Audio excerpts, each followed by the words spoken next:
Hello everyone, Soma madam study গাইডে তোমাদের সবাইকে ওয়েলকাম জানাই। আজকে আমি অষ্টম শ্রেণীর সাহিত্য মেলা পাঠ্য বইয়ের অচিন্ত্য কুমার সেনগুপ্ত রচিত ছন্নছাড়া কবিতাটা আলোচনা করব। তাহলে ছন্নছাড়া কবিতাটা নামকরণের সার্থকতা দেখো। কবিতাটির মাধ্যমে কবি এখানে একদল বালকের কথা উল্লেখ করেছে, যাদের মধ্যে ছন্নছাড়া ভাব, ছন্নছাড়া বলতে এখানে যারা উচ্ছন্নে গেছে সেই সব ছেলের দলের কথা বোঝাতে চেয়েছেন। কিন্তু গল্পের শেষে আমরা দেখব যে তাদের মানসিকতা, তাদের মানবিকতা প্রশংসার যোগ্য। তাদের জীবনটা ছন্দহীন, তাদের জীবনে কিছুই নেই, সমাজ তাদেরকে বাঁকা চোখে দেখে, কিন্তু সবশেষে কোথায় গিয়ে যেন তারা সমাজটাকে এক সূত্রে বেঁধে দিয়েছে। তাই এই কবিতার ছন্নছাড়া নামকরণটি সার্থক হয়েছে। আমরা কবির পরিচিতিটা প্রথমে একটু জেনে নিই। এখানে দেখো, অচিন্ত্য কুমার সেনগুপ্ত 1903 খ্রিস্টাব্দে জন্মগ্রহণ করেন এবং 1976 খ্রিস্টাব্দে তার মৃত্যু হয়। তিনি কোথায় জন্মগ্রহণ করেন? অধুনা বাংলাদেশের অন্তর্গত নোয়াখালীতে তার জন্ম হয়। এই লেখকের উল্লেখযোগ্য গল্প উপন্যাসের মধ্যে রয়েছে বেদে, বিবাহের চেয়ে বড়, প্রাচীর ও প্রান্তর, অকাল বসন্ত, অধিবাস, যতনা বিধি, সারেং প্রভৃতি। অমাবস্যা, আমরা, প্রিয়া ও পৃথিবী, নীলাকাশ, আজন্ম সুরভি তার রচিত বিখ্যাত কাব্যগ্রন্থ। কল্লোল পত্রিকার সঙ্গে ঘনিষ্ঠভাবে যুক্ত এই লেখক কবি কল্লোল যুগ, কবি শ্রীরামকৃষ্ণ, পরম পুরুষ শ্রী শ্রী রামকৃষ্ণ প্রভৃতি স্মরণীয় প্রবন্ধ গ্রন্থেরও প্রণেতা। তাহলে রবীন্দ্রনাথ ঠাকুর, শরৎচন্দ্র চট্টোপাধ্যায়ের মতো এই কবিও একজন বাংলা সাহিত্যের প্রতিভাপন্ন ব্যক্তিত্ব। তিনি মাত্র 13 বছর বয়সে পিতার মৃত্যুর পর কলকাতায় চলে এসে তিনি স্কুল শিক্ষা সমাপ্ত করেন। নিহারিকা দেবী ছদ্মনামে তিনি প্রথম সাহিত্য রচনা শুরু করেন এবং তিনি বাংলা সাহিত্যের প্রায় প্রতিটি ক্ষেত্রেই স্বচ্ছন্দ বিচরণ করেন। তিনি যেমন উপন্যাসও রচনা করেছেন, তেমনি তিনি কাব্যগ্রন্থ রচনা করেছেন। আর এই ছন্নছাড়া কবিতাটা শ্রেষ্ঠ কবিতা গ্রন্থ থেকে সংগৃহীত হয়েছে। তাহলে চলো শুরু করা যাক। দেখো, প্রথমে এখানে একটা গাছের চিত্র আমরা দেখতে পাচ্ছি। একটা জীর্ণ শীর্ণ কঙ্কালসার গাছের চিত্র এখানে আমরা দেখতে পাচ্ছি। গাছটার কোনো পাতা নেই, শুকনো ডালপালার মতো এখানে গাছটা দাঁড়িয়ে আছে, আর দেখতে প্রায় প্রেতচ্ছায়ার মতো লাগছে। কিন্তু এই কবিতার শেষে আমরা দেখব এখানে গাছটায় পাতা ছেড়েছে, যেন মনে হচ্ছে গাছটার মধ্যে প্রাণ ফিরে এসছে। তাহলে এই যে এই দুই রকম, এই প্রথমে আর শেষে দু রকম যে চিত্র কবি ফুটিয়ে তুলেছেন, সেই গল্পটার মধ্যে দিয়ে আমরা জানব। তাহলে এই কবিতাটার শেষে দেখা যায় গাছটাতে পাতায় ভরে গেছে, গাছটার মধ্যে প্রাণের সঞ্চার হয়েছে। ছবি দুটির মাধ্যমে কবি যে এই ভাববস্তু ফুটিয়ে তুলতে চেয়েছেন সেটা আমরা এই কবিতার মাধ্যমে জানবো।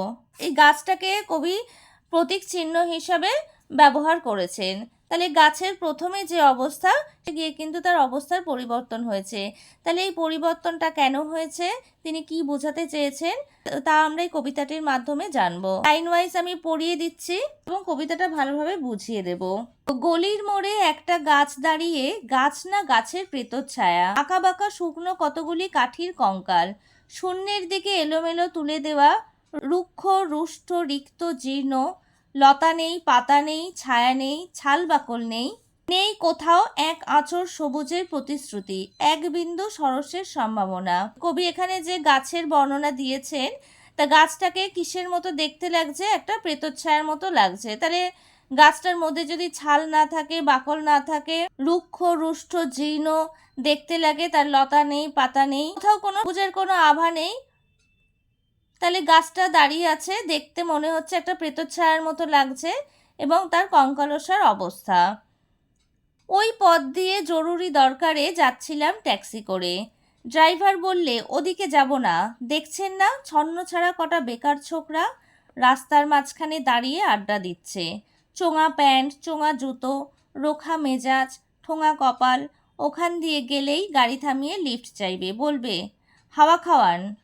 তাহলে এই প্যারাটার মাধ্যমে কবি কিছু ছন্নছাড়া ছেলের দলের বর্ণনা দিয়েছেন। কবি যখন এখানে ট্যাক্সি করে যাচ্ছিলেন, ট্যাক্সি ড্রাইভার বলল যে ওদিকে যাবেন না, কারণ ওখানে কিছু ছন্নছাড়া বেকার ছোকরা রাস্তার মাঝখানে দাঁড়িয়ে আড্ডা দিচ্ছে। আসলে তারা বেকার, তারা ছন্নছাড়া, মানে উচ্ছন্নে গেছে। কিছু বেকার ছেলের দল পাড়ার মোড়ে দাঁড়িয়ে আড্ডা দিচ্ছে। তাদের কীরকম দেখতে সেটার বর্ণনা এখানে দিয়েছেন। চোঙা প্যান্ট, চোঙা জুতো, রোখা মেজাজ, ঠোঙা কপাল। আর তারা ওখানে দাঁড়িয়ে আড্ডা দিচ্ছে এবং ওখান দিয়ে গেলেই তারা গাড়ি থামিয়ে তারা বলবে যে আমাদেরকে লিফট দিন এবং হাওয়া খাওয়ান। কারা ওরা? চেনেন না ওদের? ওরা বিরাট এক নেই রাজ্যের বাসিন্দে। নৈরাজ্যের মানে যে রাজ্যের রাজা নেই রাজ্যের বাসিন্দা, মানে তাদের কিছুই নেই, ওদের কিছুই নেই। ভিটে নেই, ভিত নেই, রীতি নেই, নীতি নেই, আইন নেই, কানুন নেই, বিনয় নেই, ভদ্রতা নেই, শ্লীলতা শালীনতা নেই। ঘেঁষবেন না ওদের কাছে। তাহলে ওদের যে কিছুই নেই সেটা এই গল্পে কবি বর্ণনা দিয়েছেন। তাহলে ওদের কি কি নেই দেখো, ওদের রীতি নেই, নীতি নেই, কোনো আইন কানুন নেই, কোনো ভদ্রতা নেই, কোনো নম্রতা নেই, কোনো বিনয় জানে না, শ্লীলতা নেই, শালীনতা নেই। তাহলে ওরা এক নৈরাজ্যের বাসিন্দা, মানে যে রাজ্যে কোনো শাসন নেই, তারা কিছুই মানে না, তারা এক নৈরাজ্যে বাস করছে। কেন নেই? ওরা যে নেই রাজ্যের বাসিন্দে। ওদের জন্যে কলেজে সিট নেই, অফিসে চাকরি নেই, কারখানায় কাজ নেই, ট্রামে বাসে জায়গা নেই। তাহলে কলেজে সিট নেই কেন? কারণ তারা পড়াশোনা করে না। আর কলেজে পড়তে গেলে তো পড়াশোনা করতে হবে, তারা যেহেতু পড়াশোনা করে না তাই জন্য তাদের জন্য কলেজে সিট নেই। অফিসে চাকরি নেই, পড়াশোনা না করলে তারা চাকরি পাবে কি করে, তাই জন্য তাদের চাকরি নেই। কারখানায় কাজ নেই, কারখানায় কাজ করার জন্য যে যোগ্যতার প্রয়োজন সেই যোগ্যতা তাদের নেই। ট্রামে বাসে জায়গা নেই, তাই তারা সেরকম রোজগার করে না যে তারা ট্রামে বাসে করে যেতে পারবে। মেলায় খেলায় টিকিট নেই, হাসপাতালে বেড নেই, বাড়িতে ঘর নেই, খেলবার মাঠ নেই, অনুসরণ করবার নেতা নেই, প্রেরণা জাগানো প্রেম নেই, ওদের প্রতি সম্ভাষণে কারুর দরদ নেই।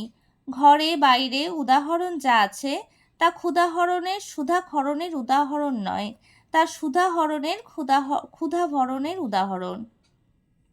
শুধু নিজের দিকে ঝোলটানা। তাহলে মেলায় খেলায় টিকিট নেই, তারা এইসব জায়গায় যেতে পারে না, কারণ তাদের কাছে পয়সা নেই। তা পয়সা না থাকলে তারা টিকিট পাবে না, টিকিট কিনতে পারবে না।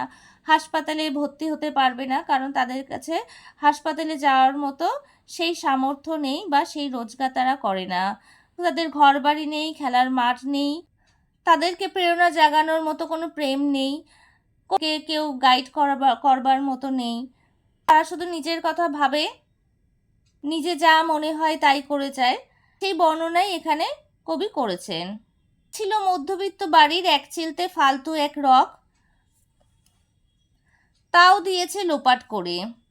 তাই এখন পথে এসে দাঁড়িয়েছে সড়কের মাঝখানে।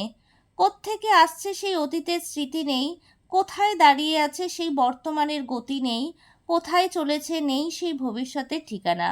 তাহলে আগেকার দিনে কি হতো, এখন যেরকম কংক্রিটের বিল্ডিং, এখন যেরকম ফ্ল্যাট হয়েছে, তখন কিন্তু প্রত্যেকেরই নিজস্ব বাড়ি থাকতো এবং পাড়ার মোড়ে, গলির মোড়ে, পাঁচিলে বসে তারা এখানে আড্ডা দিত।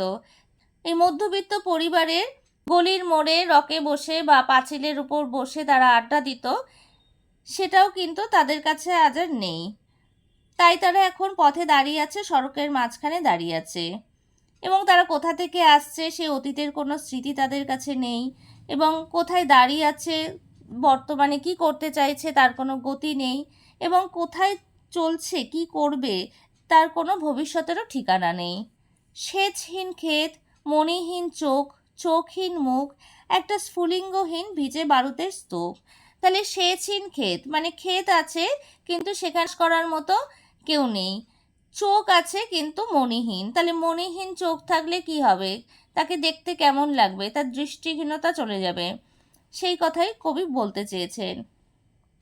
মণিহীন চোখ, চোখহীন মুখ, মুখের মধ্যে যদি চোখ না থাকে তাহলে তাদের যেরকম দেখতে লাগে, একটা স্ফুলিঙ্গহীন ভিজে বারুদের স্তূপের মধ্যে, মানে বারুদ আছে কিন্তু সেখানে আগুন নেই, আগুন জ্বালাবার মতো কেউ নেই, মানে তাদের মধ্যে কোনো আকাঙ্ক্ষা নেই, কাজ করার কোনো প্রবৃত্তি নেই, তারা কি করতে চাইছে জানে না। আমি বললুম না ওখান দিয়েই যাব, ওখান দিয়েই আমার শর্টকাট। ওদের কাছাকাছি হতেই মুখ বাড়িয়ে জিজ্ঞেস করলুম, তোমাদের ট্যাক্সি লাগবে, লিফট চাই? আর এই তো ট্যাক্সি, এই তো ট্যাক্সি, লে হালুয়া।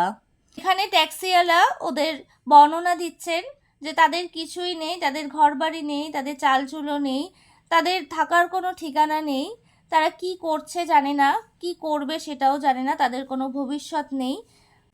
এই সমস্ত কিছুর বর্ণনা দিয়ে তখন ট্যাক্সি ড্রাইভার বলছে ওখান দিয়ে যাবেন না, কিন্তু কবি বলছেন যে না, আমি ওখান দিয়ে যাব, কারণ ওই রাস্তাটা দিয়ে গেলেই আমার শর্টকাট হবে, মানে খুব শর্টে আমি যেতে পারবো। এবং ওদের কাছে যেতেই তার কবি জিজ্ঞেস করলেন যে তোমাদের কি ট্যাক্সি লাগবে, তোমাদের কি লিফট চাই? তখন ওরা উচ্ছ্বাসে উৎফুল্ল হয়ে বলল, আর এই তো ট্যাক্সি, লে হালুয়া। একটা আনন্দের উচ্ছ্বাস তাদের মধ্যে দেখা গেল।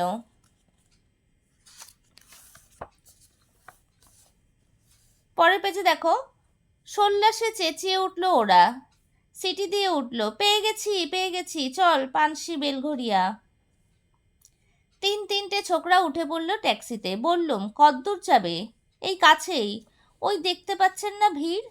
সিয়া জলসানা নয়, কোনো ফিল্মি তারকার অভ্যর্থনা।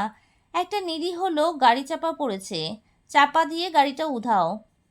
আমাদের দলের কয়েকজন গাড়িটার পিছে ধাওয়া করেছে, আমরা খালি ট্যাক্সি খুঁজছি। তাহলে ওরা গাড়িটা পেয়েই চিৎকার করে উঠলো এবং সিটি দিয়ে বলল যে পেয়ে গেছি পেয়ে গেছি, চল এবার পানসি বেলঘরিয়াতে যেতে হবে। তাহলে তিনটে ছোকরা বা ছেলের দল ট্যাক্সিতে উঠে পড়লো। কবি যখন জিজ্ঞেস করলো যে তোমরা কোথায় যাবে, তখন বললো ওই যে দেখতে পাচ্ছেন না ভিড়, এখানে কি কোনো সিনেমা হচ্ছে? না, কোনো সিনেমা হচ্ছে না। কোনো কি জলসা হচ্ছে? সেটাও না। তাহলে কোনো কি ফিল্মি তারকার অভ্যর্থনা হচ্ছে? না, এর মধ্যে কোনোটাই হচ্ছে না। তাহলে কি কি হয়েছে, এখানে কি ভিড় কেন? তখন ছেলেরা বলল যে একটা নিরীহ লোক গাড়ি চাপা পড়েছে, চাপা দিয়েই গাড়িটা উধাও হয়ে গেছে, আর তাদের দলের কয়েকজন গাড়িটার পিছনে ধাওয়া করেছে, আর ওরা খালি ট্যাক্সি খুঁজছে। কে সে লোক? একটা বেওয়ারিশ ভিখিরি, রক্তে মাংসে দলা পাকিয়ে গেছে। ওর কেউ নেই, কিছু নেই।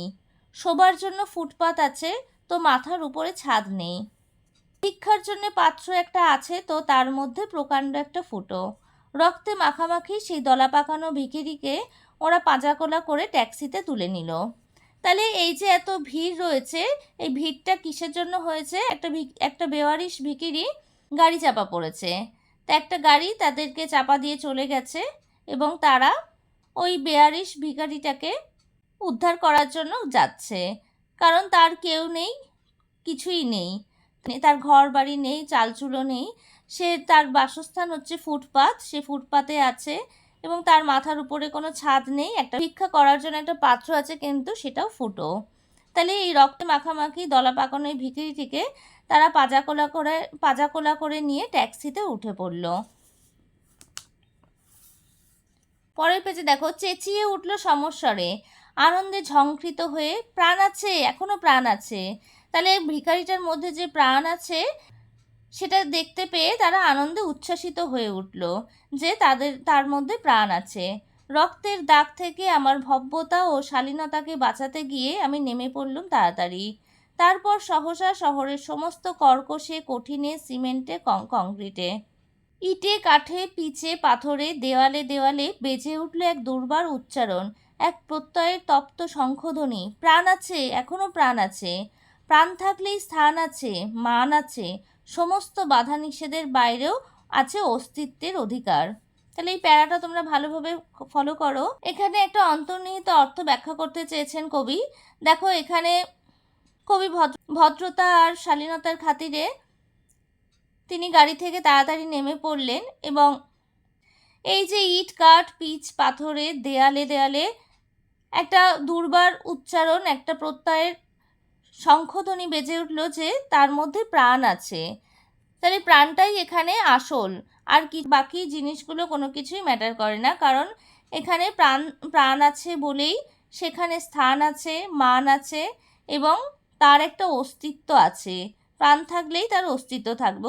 এই আলোচনার মাধ্যমে কবি বোঝাতে চেয়েছেন যে কোনো কিছু না থাকলেও যে একটা মানুষের প্রাণের মূল্য তাদের কাছে এতটাই বেশি যে বাকি কোনো কিছুই তাদের কাছে কিছু ম্যাটার করে না, কারণ তারা মানুষের জন্য প্রাণ দিতে জানে, মানুষকে বাঁচাতে জানে, মানুষকে সাহায্য করতে জানে। কিন্তু আমাদের সমাজে তথাকথিত যারা ভদ্রলোক তারা কিন্তু এই সমস্ত ব্যাপারে এগিয়ে আসে না, তারা এইসব বিষয়গুলোকে এড়িয়ে চলতে চায়। কিন্তু এই যে রকে বসে আড্ডা দেওয়া, যে ছন্নছাড়া উচ্ছন্নে যাওয়া ছেলের দল, তারা কিন্তু সব কিছুর ঊর্ধ্বে গিয়ে অন্যের জন্য তারা ভাবে, অন্যের প্রাণ বাঁচানোর জন্য তারা ঝাঁপিয়ে পড়ে। কবি কিন্তু এই বিষয়টাই এই আলোচ্য অংশে ব্যক্ত করতে চেয়েছেন।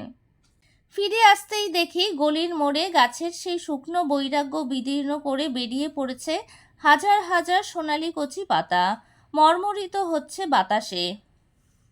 দেখতে দেখতে গুচ্ছ গুচ্ছ উতলে উঠেছে ফুল, ঢেলে দিয়েছে বুকের সুগন্ধ, উড়ে এসেছে রং বেরঙের পাখি, শুরু করেছে কলকণ্ঠের কাকলি। ধীরে ধীরে ঘন পত্রপুঞ্জে ফিরেছে স্নেহার্দ্র দীর্ঘ ছায়া, যেন কোনো শ্যামল আত্মীয়তা। অবিশ্বাস্য চোখে চেয়ে দেখলুম কঠোরের প্রচ্ছন্নে মাধুরের বিস্তীর্ণ আয়োজন। প্রাণ আছে, প্রাণ আছে, শুধু প্রাণই আশ্চর্য সম্পদ, এক ক্ষয়হীন আশা, এক মৃত্যুহীন মর্যাদা। তাহলে কবি যখন ফিরে আসলেন এই গাছের সামনে দিয়েই, যখন আবার গলির মোড়ে গাছের সেই শুকনো বিদীর্ণ করা যে গাছটা দেখেছিলেন, যাওয়ার সময় যে গাছটা দেখেছিলেন, কিন্তু যখন ফিরে আসছেন তখন দেখছেন যে এই গাছে হাজার হাজার সোনালি কচি পাতা বেরিয়েছে, এরপর গুচ্ছে গুচ্ছে ফুল ফুটেছে, তার সুবাস চারিদিকে ভেসে বেড়াচ্ছে, রং বেরঙের পাখি এসে সেখানে কলতান করছে, আর ঘন ঘন পত্রপুঞ্জে তার দীর্ঘ ছায়া ফেলে এক যেন শ্যামল আত্মীয়তা গড়ে তুলেছে। তাহলে গাছের যে ছায়ায় সেখানে যেন একটা মেলবন্ধন তৈরি হয়েছে। তিনি অবাক হয়ে সেটা দেখলেন যে এই কঠোর প্রচ্ছন্নে মাধুর্যের যে বিস্তীর্ণ আয়োজন সেটা কবি দেখতে পেলেন। কারণ এই জীর্ণ শীর্ণ কঙ্কালসার যে প্রেতছায়ারূপী গাছটা কবি দেখেছিলেন প্রথমে, সেখানে দেখেছেন সবুজের পরশ লেগেছে, পাষাণহীন হৃদয়ে যেন একটা কোমলতার ছায়া তিনি দেখতে পেয়েছেন, যেন মনে হচ্ছে একটা তৃপ্তি, প্রকৃতি যেন একটা তৃপ্তি পেল। তাহলে মানুষ আর প্রকৃতির মধ্যে একটা যেন আত্মীয়তার সম্পর্ক গড়ে উঠল। তাহলে এখানে বেকার যুবকদের সঙ্গে কবি একটা প্রকৃতির মেলবন্ধন বর্ণনা করেছেন, কারণ যে ছন্নছাড়া বেকার যুবকরা, তাদের কিন্তু তাদের যে মানসিকতা সেটা কিন্তু প্রশংসনীয়। তাদের কিন্তু জীবনে কিছুই নেই, তাদের সুখ নেই, শান্তি নেই, একটা ছন্দহীন গতিতে তারা চলছে, কিন্তু কোথাও গিয়ে যেন তারা সমাজকে এক সূত্রে বেঁধে দিয়েছে। কবি সেই বর্ণনাই এখানে ব্যক্ত করেছেন। এই কবিতাটা আমি ভালোভাবে বুঝিয়ে দিলাম, তোমরা এটা ভালোভাবে পড়বে, তাহলে আশা করি তোমরা বইয়ের ভেতরে প্রশ্নগুলো লিখতে পারবে। আমি এর পরের ভিডিওতে এই অধ্যায়ের অনুশীলনের প্রশ্ন উত্তরগুলো আলোচনা করে দেব। ভিডিওটা ভালো লাগলে লাইক করে দেবে, আর একই ক্লাসের বন্ধুদের সাথে ভিডিওটা বেশি করে শেয়ার করে নেবে। আর আমার চ্যানেলটিকে এখনও যারা সাবস্ক্রাইব করোনি তারা চ্যানেলটিকে সাবস্ক্রাইব করে নাও, আর পাশে থাকা বেল আইকনটা অবশ্যই প্রেস করে নেবে, যাতে আমি চ্যানেলে নতুন ভিডিও আপলোড করার সাথে সাথে নোটিফিকেশান সবার আগে তোমাদের কাছে পৌঁছে যায়। আজকে আমি এখানেই শেষ করছি, পরে দেখা হবে নতুন আরও একটা ভিডিওতে।